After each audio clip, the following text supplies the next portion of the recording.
Sanbatskano. I'm Peter Bittner. You're watching Talk With Me. Sanbatskano. Hello, and welcome to Talk With Me. I'm your host, Peter Bittner. Today's guest is Dr. Jonathan Addleton, the former United States Ambassador to Mongolia and the current Executive Director of the American Center for Mongolian Studies. Dr. Jonathan Addleton is the former United States Ambassador to Mongolia, where he served from 2009 to 2012. He's the current Executive Director of the American Center for Mongolian Studies and a recipient of the Order of the Polar Star, the highest award issued by the President of Mongolia to foreigners. Dr. Addleton received his PhD and Master's from the Fletcher School of Law and Diplomacy at Tufts University. He's an award-winning author of several books, including the authoritative Mongolia and the United States, A Diplomatic History.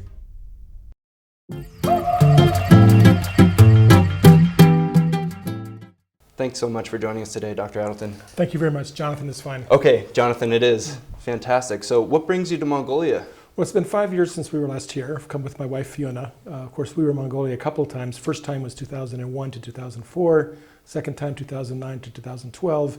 And we've always been interested in Mongolia. So the years have gone on, and after that I went to Afghanistan. After Mongolia's ambassador, I went to Afghanistan. I went to Central Asia. I went to India, decided to retire from the Foreign Service. But basically wanted to spend part of the summer here, and of course the ACMS connection gives us a context to be here. I was familiar with ACMS from before, but also this gives us a chance to see how the office is doing and also reconnect with what's happening in Mongolia. Can you tell us a little bit, Jonathan, about what brings you here exactly, wearing your ACMS hat this trip? Right. No, ACMS, of course, as the American director, it's interesting to catch up with what's happening. I mentioned those 5 years away, and now I'm back. And so it's partly personal. It's part of my summer vacation, I suppose you might say.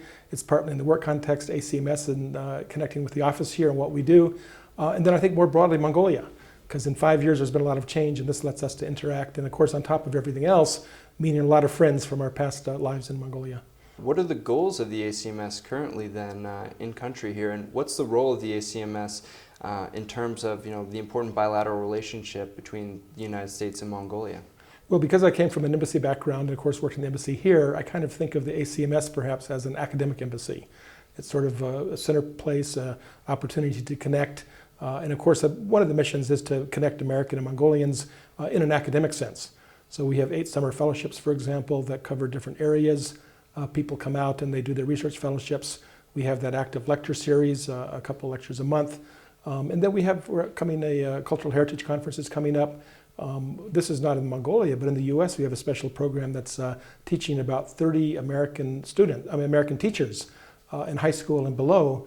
Morris Rasabi is leading that. That's back in Philadelphia, but this is the part of introducing Americans to Mongolia. And again, that's our vital mission, is to have those connections, those people-to-people connections between Mongolia and the United States. It sounds like a great priority. And so what's the history of the American Center for Mongolian Studies in a nutshell, if you would? Well, interestingly enough, it was founded, I think, as we were leaving the first time, which was 2004. When I came back a second time as ambassador, was involved in a number of the programs. The other thing I will say about this, and I think it's important actually, is it's part of a network of 27 such centers. In fact, in 7 of the 10 countries where I've served, there's been a version of ACMS. And again, really? it grows out of that desire to connect in a people-to-people way and in an academic way, the 2 countries involved. So what are the summer fellows, what do the research fellows focus on then? Could you give us a little taste of some of the range of topics that they really focus on academically? Well, it's a range. Some look in the countryside at the rangeland management stuff. Some people acknowledge and perceive a change in Mongolia. And so we've had people look at the Gare districts. One of the studies this summer is what difference does a road make? Sort of the spatial aspects of roads and how it affects society. I think there's some on ancient Mongolian textiles, so some of it's sort of the older part of the history. I think we pride ourselves in not being typecast as just one kind of thing, but if it has to do with Mongolia, some on a more humanities basis, some on a more historical basis, but some also on a science basis. Those are all areas that are covered by our fellows. Fantastic. So when you were here serving as ambassador from 2009 to 2012, what did the role of the ACMS play? Were you actively involved at that point? Well, I tend to put it in the people-to-people aspect of what we do, and I think in a very real way, because the fellows come out for more than a week or 2 weeks as tourists. They're more serious in terms of their engagements. Some of them go on to spend a good bit of their lives actually tracking Mongolia. So I was interested. My daughter was going to school here. We became members so she could do her research in the library. So that was an interesting aspect of it as well. I actually gave a lecture. It's something called the Triads of Mongolia. It's sort of a folk tradition. And there's some wonderful folk triads that I covered in that talk. I do it as an amateur. I don't pretend to be a Mongolist. But again, as someone who's lived in Mongolia, it's been a great aspect of that, a source of information, a source to attend the lectures, a source to learn more about Mongolia. Could you tell us about your time serving as ambassador? I think that's something that a lot of our viewers are really fascinated in. So what were some of the main achievements of the embassy or the State Department's objectives here in building that bilateral relationship? Well, I think I maybe I'll start actually by saying I was unexpected to come back a second time as ambassador. To be the first time in 2001, we arrived with small kids, and again, think about 2001, we took the train up from Beijing to Ulaanbaatar. We thought that was the way to arrive, and it was. We were there for 3 years and we enjoyed it. When we left, we thought this is probably a chapter in our life, but we probably won't be able to come back. And then very unexpectedly, 5 years later, we got this chance. And I think the difference was the first time around, it was focused on USAID, on development, on economic issues. The second time around, it was broader. It did embrace some of the cultural issues. It did embrace the political, diplomatic issues, and indeed the security issues, because the Mongolian army has served in different places with the UN and also with the US and other countries in different places too. So it had a much broader spectrum, and every bit of it. I mean, I can say honestly that Fiona and I, because this has always been a joint effort, we enjoyed every minute of our time in Mongolia. That's fantastic.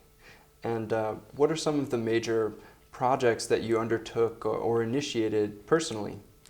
Well, you know, again, looking back, and I actually say this with a certain amount of pride, this is history, it goes back in the past, but in those first 3 years, for me, 2001, 2004, we were heavily involved in the reviving of Conbank and the establishment of Costbank. Costbank was a UNDP microfinance program, and USAID had one, non-banking, and we joined forces in consultation with the government of Mongolia and created a pretty successful bank.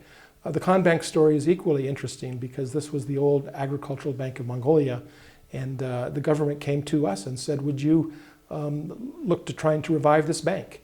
And so Pete Morrow was one person that was brought in. There were others as well. It was the Mongolians were the key to the success of this whole story. But the reality is, I come back to Mongolia all these years later, and when I see a Costbank and a Conbank sign, I say, at the beginning, we were involved, Conbank and Costbank. It's interesting. Mongolia is now overbanked in a lot of ways. It seems it has about 70 branches per 100,000 residents, I believe. So yeah, it's amazing. There's a lot of credit available here, and that's certainly an accomplishment. That's one example. We were also involved in small business development, both in what you call peri-urban, which is the GARE districts, but also in some of the rural areas, something called the Gobi Initiative.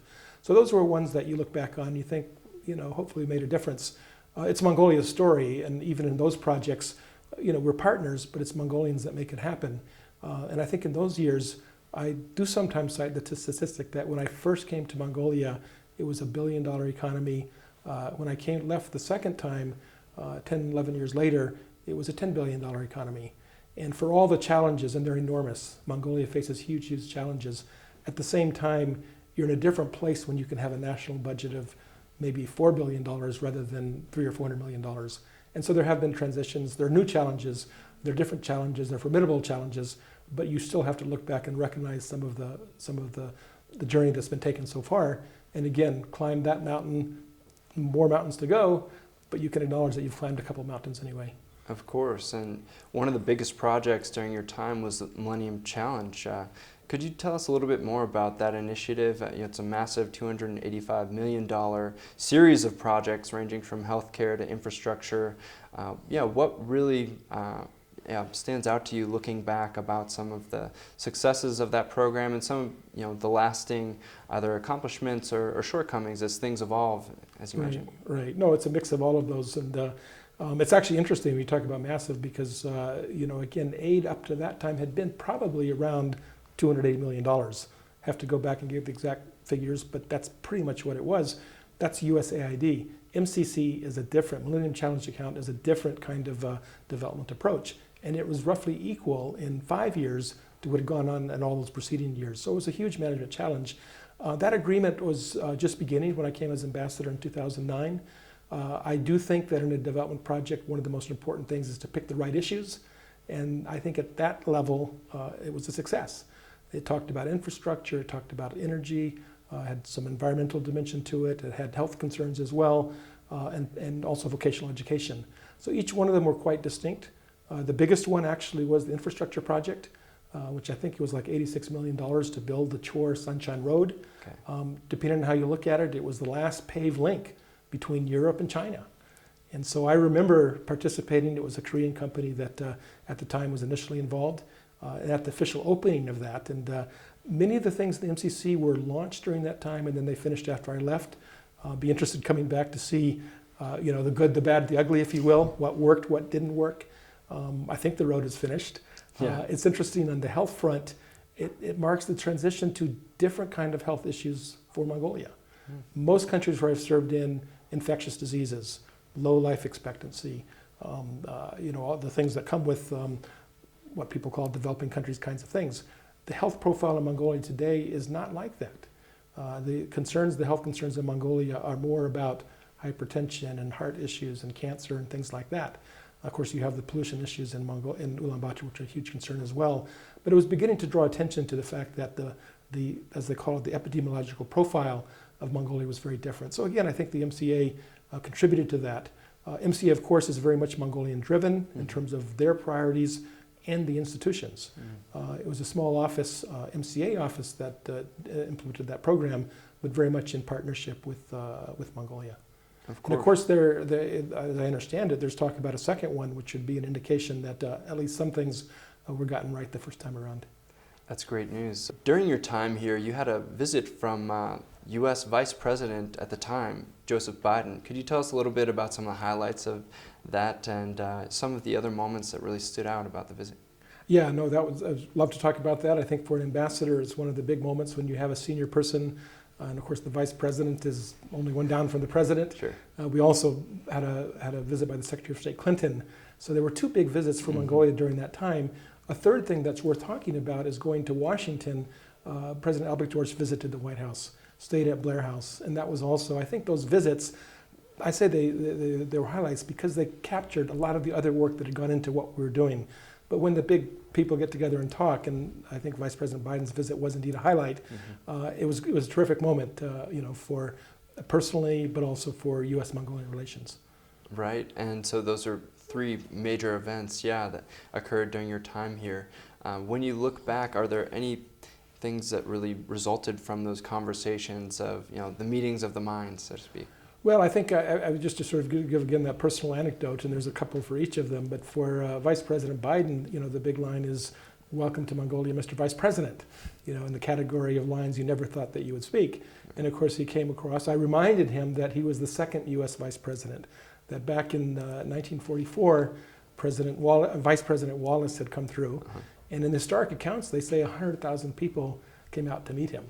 So Joe Biden was the second Vice President. And again, had the conversation. I mean, a lot of this is you go through the different aspects of your relationship, the development, the economics one, the cultural one, but certainly the political one as well. And again, the Mongolian military having served in Afghanistan and elsewhere, that's part of the conversation. I think actually, and this is worth saying, is that over the long term, what countries need is a significant economic involvement and sort of as a base. I mean, I think the other conversations need that. I will say, just looking at the trade figures, that we're talking about 2009 to 2012, and one of the things that Vice President Biden was talking about was the so-called transparency agreement to strengthen the economic relations. They're not as strong as they should be. In fact, the trade is less, and I wonder if my time here, maybe it was because of the Boeing for the Miat, or maybe it was because of Caterpillar in the mining sector. But the reality is the trade isn't perhaps as much as it should be. So there's good things to talk about, but there's also challenges. The Secretary of State visit was just as I was leaving. Right. And it was the same thing, except for she stayed longer. A number of visitors do not stay overnight. We tried to convince the Secretary and her team this was the end of her longest journey as Secretary of State. It was her last time, her last country.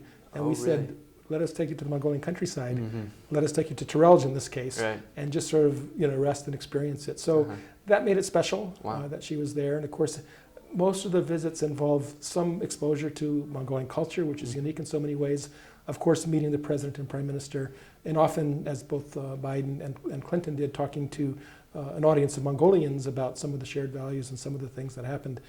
I will say, and I've repeated this because I think it's such a great story, that when Hillary Clinton came, the President Albert Dorch at the time, met her at Government Palace. We had come from the airport, and we went into the government ger. And I think people have seen it. It's a wonderful ger, and they serve the fermented mare's milk, and they have the pictures on the wall of the great Khans.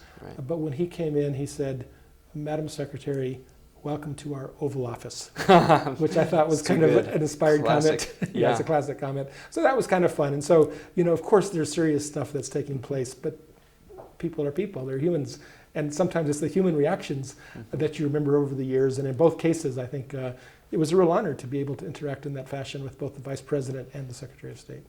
Right. So currently, the U.S. Embassy does not have an acting ambassador officially nominated. What are your thoughts on that? Well, that's tough. It's been, I retired as it happened in January 2017, so I've been watching from a distance. I have friends that still work and sort of what happens. I think most people would say, obviously, I myself was a career diplomat, and career diplomats are important to the system. But whether it's a career diplomat or whether it's a political appointee, and as an aside, it's always been career diplomats in Mongolia, that you need it. You need that representation. And so I guess like everybody else, I watched from a distance and hope that that announcement will be made relatively soon. I know on the reverse side that there was some gap on the Washington end for Mongolia, and I suspect that it's the same kind of thing, that the diplomatic service, they want that announcement about who's going to be the ambassador, and the ambassador is an important part of the relationship. So again, hopefully that's going to unfold in the coming weeks or months. But I think it's a relatively long time to go without an ambassador. Yeah, it is. And what's the difference really between a charge d'affaires and an ambassador? Well, the ambassador, even though our ambassadorships are typically 3 years, and you could hardly call 3 years permanent, they're perceived as being permanent. They're perceived as being granted for the long term. They're perceived as providing continuity. I had the charge d'affaires is typically the DCM. During my time, DCM being? Deputy Chief of Mission. Okay. So they're the deputy, and an ambassador relies very heavily on them. Okay. During my time, I had Nick Hill and Kathleen Marinsky were the two DCMs for about a year and a half, and were excellent DCMs. So I felt very fortunate at that time, and certainly had confidence in their ability in that context. But at the end of the day, and frankly, I would say when I came in, they were happy to see an ambassador, because an ambassador has that representation. They've been confirmed by Congress. So they've been looked at very closely. And they have to go through that, and when they report back to Washington, it makes a difference if it's an ambassador. Of course. You mentioned some of the key challenges that are still ongoing. What are some that stand out to you, and how has Mongolia changed since you first set foot here in 2001? In terms of the challenges Mongolia faces, I think they're the challenges that resource-rich economies face. And they're huge. Resources can be a plus, but they can also bring a lot of other things with them.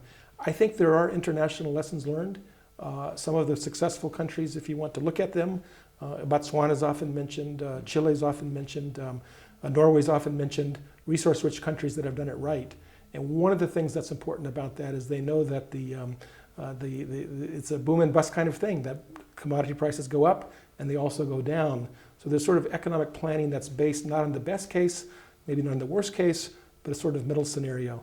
And within that, there are certain things that are important. One of them is what you call human resource development education. One of them is infrastructure. One of them is the balance between environment and, in this case, your mining sector, all hugely important. I think that one of the big things has also been historically in other countries, and I think it's true for Mongolia as well, is that what you call good governance. Good governance is absolutely vital in terms of how you move forward. Again, this tenfold increase in GDP in 10 years, phenomenal in so many ways, but also brings big challenges. And that's partly what the Mongolian political system has been trying to deal with in recent years. And it's a challenge. I don't think you get it all right all the time. I think the trajectory has been, oftentimes in a good direction, but there's also been steps back as long as steps forward. And again, it's an ongoing process. You're never there. It's something you're always having to work on. And again, you achieve something and it takes you to a certain point, but there's a whole lot more you have to do. Of course. And looking forward, so how does Mongolia, really deal with all of these different tensions and dilemmas, right? So yeah, mining versus the environment, for example, rapid economic growth potential with, corruption and governance issues. Well, they're all huge issues. I mean, I guess in some of those juxtapositions, I think it's a question of balance in terms of, you mentioned environment versus growth or whatever. And I think that is the challenge, is how do you balance them? And I think it's something for Mongolians to decide. Even as a mission director, even as ambassador, always very aware that I'm an outside observer and that this is a Mongolian process that they have to make the decisions. But they have to make the decisions and they have to work together. Mongolia is a small country, and I think I understand that the internal politics of Mongolia is, like any politics, can be ferocious. But I think there's also a sense, and this is the way that I've interacted, Mongolian politics are for Mongolians. My perspective is Mongolia writ large, and you hope that the political process works, and you deal with the situation with the people. I don't sometimes know what political group or what particular faction I'm talking to, but it doesn't matter that much for me because it's Mongolia that I'm interested in, and I think that for Mongolians as well. Way back in the day, Zorik, who's of course people are familiar with, his great quote was, "At the end of the day, I'll trust the Mongolian people." And so it's an important one because politicians come and go. I think it's great that Mongolia, like the United States, has term limits. You don't have presidents for life. Right. I think presidents for life are a mistake. I think dealing with change is difficult, and the test of any political system is how you deal with change.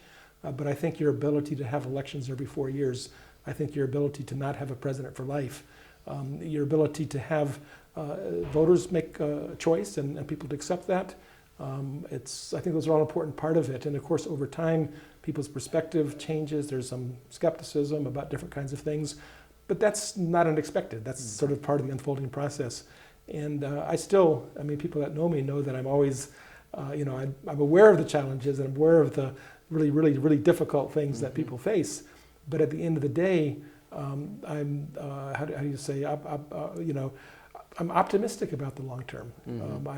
I think I'm realist, and maybe that optimism is sort of tinged with a good bit of realism.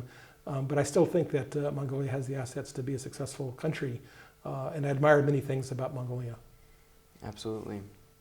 And so you mentioned, democracy being a key cornerstone of its future development here. Let's talk about, the current presidents between this bilateral relationship. So President Trump, President Batuga, could you tell us, with these very nationalistic leaders, America first, Mongolia first, policy-driven attitudes, what could we expect in the next 5 years, in the next, maybe 4 to 5 years? I'm a private citizen. I'm not working for the State Department or anything else. I'm not a particularly political person, but what I'm doing right now is I'm teaching. And I will say, and I'm teaching international relations. And so you're staying out of politics? Well, I'm sort of staying out personally, but I observe it and I'm an interested citizen, so I care what happens. Sure. But I did say to my class at one point, I said, our slogan for our president was "Make America Great Again." I said, in Mongolia, they had a slogan, "Make Mongolia Great Again." Right. Well, what do you think it means to make Mongolia great? Right. When you think the biggest empire on earth. So that was obviously tongue-in-cheek, but it's an interesting proposition. And I think, getting back to a more, serious note here, sure, is that in a globalized world, trends in one country relate to trends in another country, and they sort of mirror each other. And it's not just, you talked about a more nationalistic view in the US or Mongolia. A lot of other countries are also going through that as well. Absolutely. Ultimately I put my faith in institutions. And of course, there's tests for institutions. And sort of, again, I said the test for a country is how it handles change. Right. And that's part of what's unfolding here as well. But you also understand that politicians are, they're speaking for experiences of their constituencies, that everything is not all right. Right. And that's why people gravitate toward certain candidates and why the political process changes. But again, I think it's worked out. We have our own elections coming up, I guess later this year, I guess already. So in the U.S., every second year there's a chance to vote. And I think on the Mongolian side, I've always been intrigued by the Mongolian electorate always brings surprises. And you look at their elections and that happens. But then you also think, if the public didn't have a chance to spring surprises, then you get the pressures built up and they become even stronger. So I'll still be an advocate. It's not a, Winston Churchill said democracy is the worst form of government except for all the other ones. Right. And there's a reality to that, and I think both our countries have experienced that as well. Makes sense. So you're also prolific writer, author. Would you call yourself a historian as well? You've wrote The Authoritative Mongolia in the United States, A Diplomatic History. Are you working on any projects currently? And is that something that you're really, in addition to teaching, transitioning to after your career in the Foreign Service? I don't have a lengthy writing project in mind right now. I think a book, there's lots of books in the world this day, and I think you really have to have a compelling reason. I've reflected on some things. The things I've written about have not been strictly history. I've done fiction and nonfiction. Sort of a lot of it has been more shorter pieces. The 4 books have been a lot of fun, but each one I had a compelling reason to write it. One on Afghanistan, one on Mongolia, 2 on Pakistan. That's another place I'm familiar with. I don't know if there's any books out there or not. Every one that comes out, I'm always surprised, and I always think it's my last one. Who knows? But I'm not working on a book project right now. Not currently. Yeah. But you are teaching, as you said earlier. So where are you teaching exactly? And are you teaching Mongolian-related content? Well, I have strong roots in the American South, in Macon, Georgia. My parents are both in the late 80s. By the way, they both visited Mongolia. Oh, really? Twice. Once when we were with USAID and the second time as ambassador, and are frankly envious of us coming out here because they had such a great time. So when it came to retire last year, we chose Macon for Macon, Georgia, south of Atlanta, for personal reasons. And we are with family. We live together. People say that in the U.S. people have sort of separate existences, but we have the classic combined household. And so it's been great to reconnect with my parents. Our kids, for whom Mongolia means a lot. Our daughter spent 7 of her 12 years of education in Mongolia and has a very strong affinity. One of our sons is in the Air Force, and he met an officer, military officer in Texas, saw the flag on his shoulder, and immediately went up and said, "Son Bano." Wow. And I think that colonel, he was a colonel, my son's at the very bottom of the heap, was quite a surprise to hear someone say that, but got into a great conversation that reflected that. So, family is part of it. Kids are in the same continent at least. Parents and brother and sister are in their hometown. Right. And so Mercer University is my hometown university. It's been there since, I guess, 1830, private university, but it's a great way, I tell my Foreign Service colleagues, to reconnect after, in my case, 3 decades away, to reconnect with, in this case, a new generation. So I've enjoyed it. It's fun to be in the classroom. Challenging for all those teachers out there. Teaching is a really hard thing, and I really admire teachers, and now I'm having to come up with my own lesson plans and do my own class. It's a basic international relations class. I may be teaching my first Mongolian studies course, possibly next spring. Great. And I'm looking to perhaps bring in a small group of students from Mercer to Mongolia next summer. Not certain, but it's a potential idea that we'd like to present to the university. Fantastic. Well, I wish you the best of luck with that. Thank you. Thank you so much for your time today. Okay, no, I appreciate it. It's been an honor to have you. It's been an honor to be here, and I'd love to talk about Mongolia. Pleasure to have you. And thanks for joining us today. That was Dr. Jonathan Addleton, former United States Ambassador to Mongolia, and the current Executive Director of the American Center for Mongolian Studies. We're really grateful to have you here with us on Talk With Me. I'm your host, Peter Bittner. You can catch us and connect with us on Facebook at Talk With Me, Star TV Mongolia. You can also watch this episode and many others on our YouTube channel, which is Star TV HD. Thanks again. We hope to see you here next time for Talk With Me. Bye.